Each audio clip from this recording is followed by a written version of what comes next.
C'est beau, là.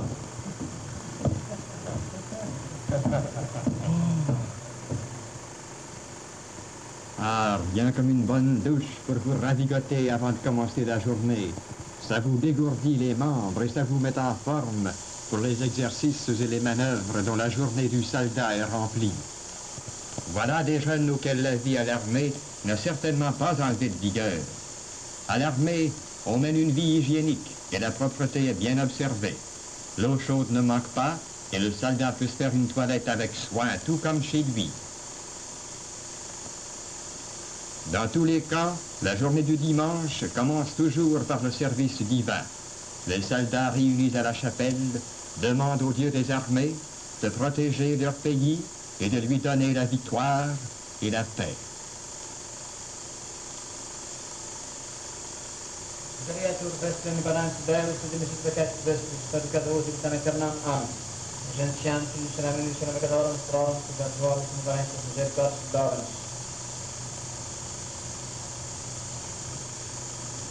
Efficiency, efficiency, karam die dagen dan staan die concentratie tekst om je te snappen die verb wordt naar de toer en meer.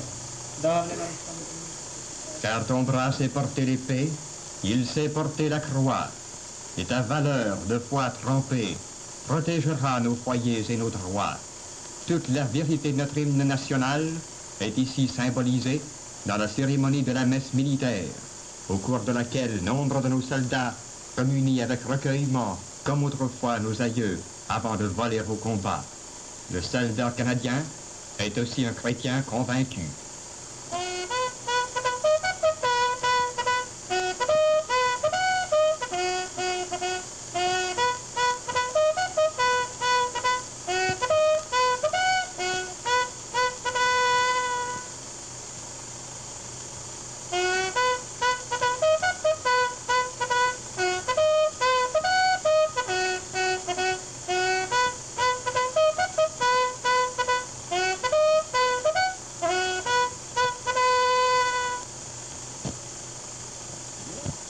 S'il arrive qu'on se fasse tirer l'oreille au lever, il n'y a pas de retardataire pour le déjeuner. Et il ne s'agit pas d'un petit déjeuner. Nos soldats vont passer la matinée à la manœuvre en plein air. Leur premier repas de la journée est donc copieux et nourrissant, comme tous les repas qu'on sert à l'armée. Quant à l'appétit, un ogre l'envierait.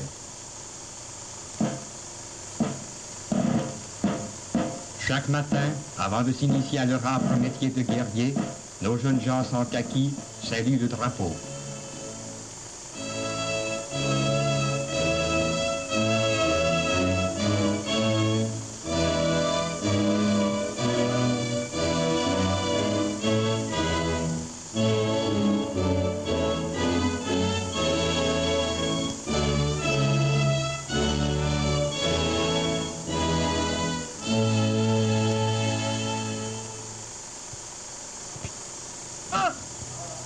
Puis, répartis en peloton, les soldats vont suivre les cours d'attaque et de défensive, sans lesquels ils n'arriveraient pas à tenir le coup en face d'ennemis armés jusqu'aux dents et pleinement renseignés sur les mille et une ruses de la guerre moderne. L'entraînement élémentaire de nos soldats comprend le maniement de la carabine, de la baïonnette, de la mitrailleuse, du mortier et d'une foule d'autres engins d'attaque et de défense.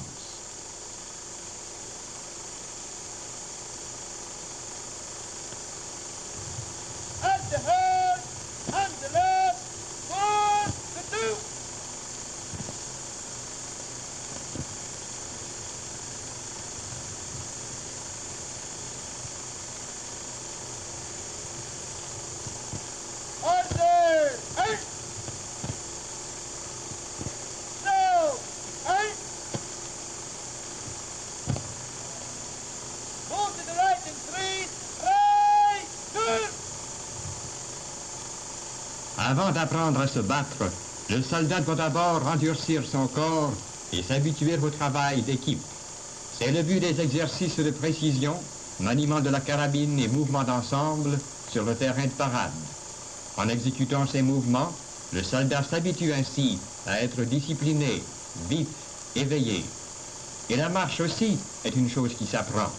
Le citoyen ordinaire qui peut faire à pied une randonnée d'une dizaine de milles trouverait peut-être difficile de parcourir la même distance au pas de marche.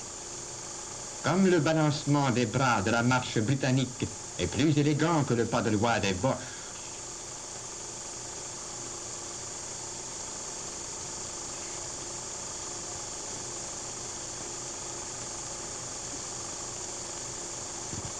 le soldat moderne, s'il fait partie d'une grande équipe, n'en doit pas moins savoir se débrouiller tout seul lorsque la chose est nécessaire. S'il n'y a ni médecin ni infirmier aux environs, il faut qu'il sache penser lui-même les blessures de ses camarades. Une intervention immédiate peut souvent sauver la vie d'un blessé. La classe des secours d'urgence est donc aussi importante que n'importe quelle autre dans le cours d'instruction du soldat.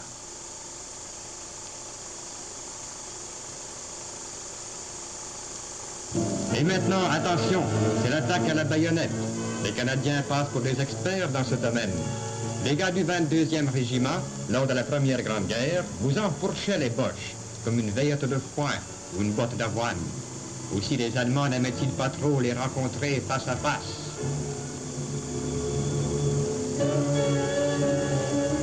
Jusqu'ici, dans cette guerre, les gaz n'ont presque pas été employés, mais on ne saurait prendre trop de précautions. Aussi, le combattant canadien apprend-il à porter le masque et à continuer la manœuvre malgré la fumée et les gaz. Disons que l'ennemi est armé et qu'un soldat canadien qui a été fait prisonnier veuille s'échapper. Comment s'y prendra-t-il? Il faudra d'abord qu'il désarme l'adversaire et lui règle son compte. Évidemment, il ne faut pas avoir peur de s'égratigner. Mais un bon Canadien, ça n'a pas peur de s'égratignure. Pour briser la monotonie du maniement des armes et des cours d'aspect purement théorique, nos soldats se délassent régulièrement par la culture physique. C'est une occupation qui divertit et qui rend plus adroit. Les instructeurs de l'armée canadienne n'ont rien négligé pour rendre la culture physique le plus amusante possible.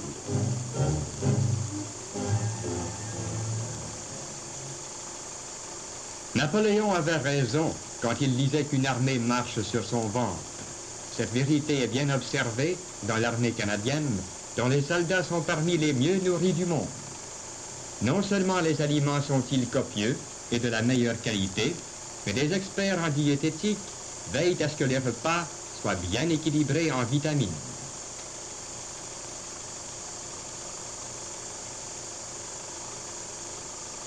Comme une bonne ménagère, le chef cuisinier tient à goûter personnellement à sa cuisine.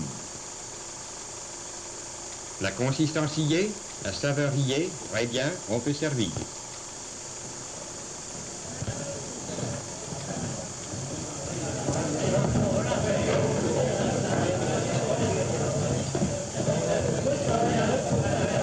L'appétit ne manque donc pas. Ce sont les tablés à vide qui se forment dans les réfectoires.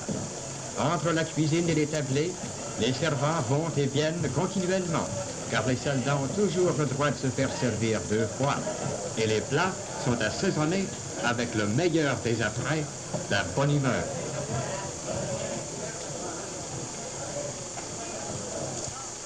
Manger tête levée. Moi, tête levée. T'as pas vu l'autre en face?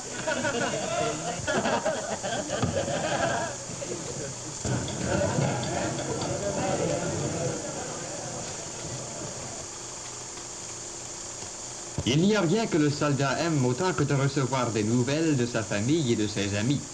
Écrivez-lui souvent et envoyez-lui des cadeaux, tout comme s'il était au pensionnat. Lui-même s'empressera de répondre. Gagnant.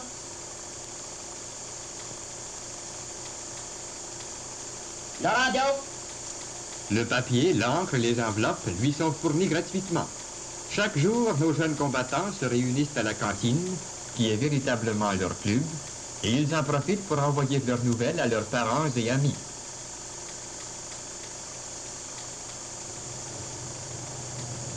Les sports, surtout les jeux d'équipe, sont à l'honneur dans nos camps militaires. En jouant au hockey, par exemple, non seulement le Canadien endurcit-il ses muscles, mais il développe l'esprit de corps et l'enthousiasme à la lutte nécessaire à un soldat. Un bon joueur est un bon combattant. Non seulement le soldat canadien est-il l'un des mieux nourris du monde, mais il est certainement le plus confortablement vêtu. Rien ne lui manque. 3 paires de chaussettes en laine, des bottines fortes, des couvre-chaussures, la tunique et le pantalon,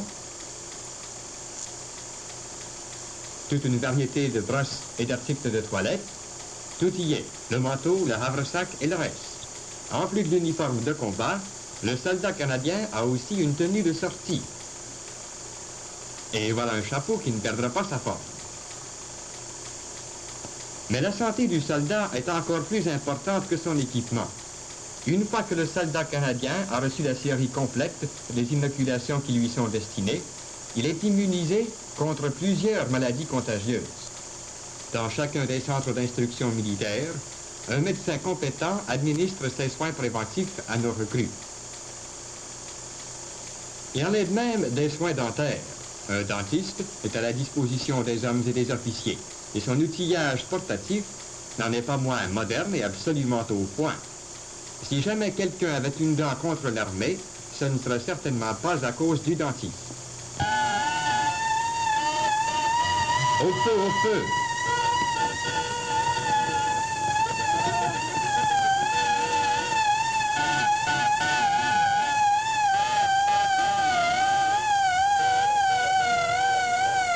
L'incendie vient d'éclater. Mesdames et messieurs, nous tenons à vous rassurer, il s'agit d'un simple exercice. Mais si un incendie éclatait réellement dans un camp de soldats, les choses se passeraient exactement comme vous le voyez actuellement. Jusqu'aux pompiers de la municipalité qui accourraient sur les lieux. Pour plus de sécurité, les officiers et les soldats qui n'ont pas à combattre les flammes quittent le camp afin de sauver ce qu'il y a de plus précieux, leur propre personne.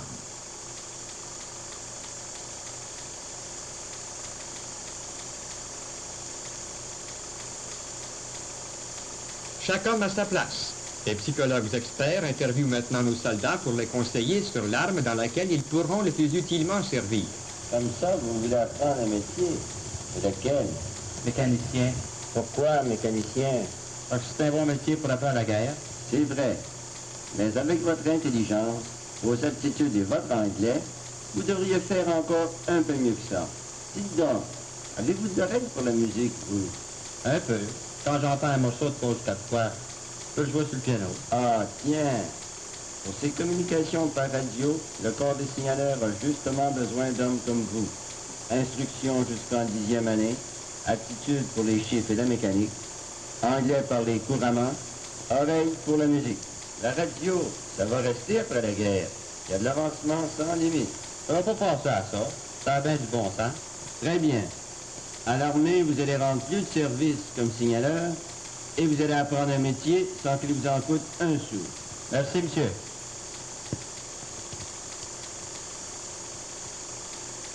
C'est le jour de la paye.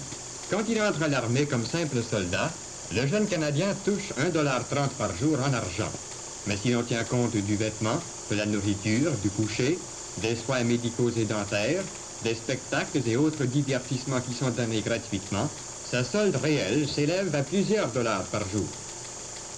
Et pour augmenter sa solde, un soldat travailleur et intelligent peut toujours compter sur les promotions. Le soldat Bélanger, monsieur. Bonjour, Bélanger. J'ai eu différents rapports sur votre compte. Des rapports, monsieur? Dites-moi, êtes-vous satisfait de votre travail ici? Oui, monsieur. Les rapports que j'ai sur votre compte sont de bons rapports. Je vous ai observé moi-même et je suis satisfait de votre travail. Vous sentez-vous la force de porter 2 galons sur votre tunique? Oh, certainement, monsieur. Alors, tant mieux. Ça me fait plaisir de vous donner une promotion au rang de caporal. Continuez à faire votre possible et vous pouvez espérer d'autres promotions. Merci beaucoup, monsieur.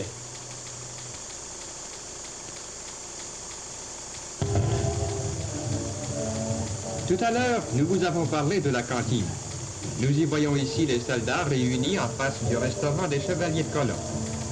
Les cantines sont les rendez-vous des soldats une fois la journée finie. Bonbons, breuvages et cigarettes s'y trouvent à profusion. Les cigarettes, comme chacun sait, coûtent beaucoup moins cher aux soldats qu'aux civils.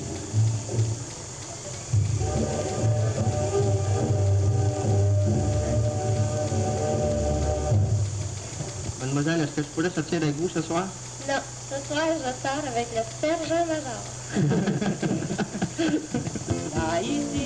Tout centre d'instruction militaire a ses artistes, et l'on improvise des concerts au moindre prétexte. C'est l'image que j'adore. Les grands rois, les boucles de soleil d'or. Haïti, c'est un chanteur.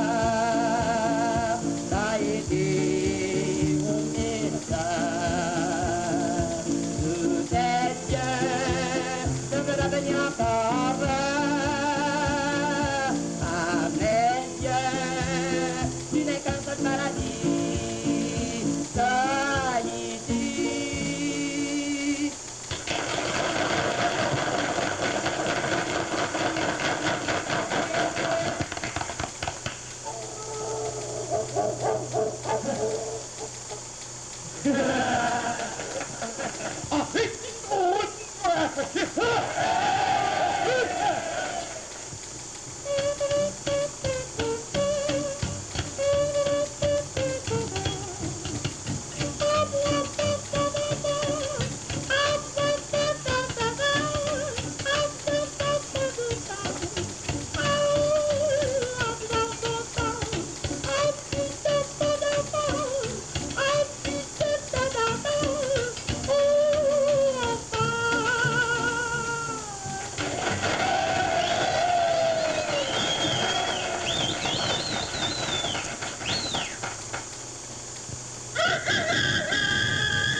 Et voici un jeune violoniste de talent qui consacre ses loisirs à cultiver son art.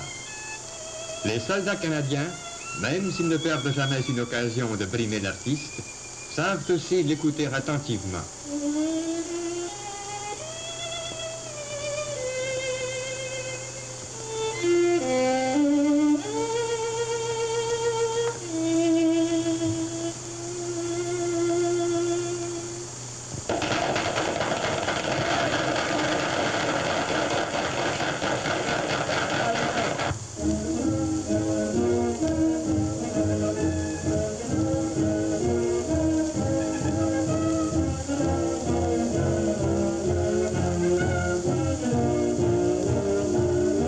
C'est ainsi que le Canada, notre pays vaste et libre, notre patrie riche et nourricière, forme des milliers et des milliers d'hommes vigoureux et intrépides qui s'engagent à défendre nos vies et nos foyers.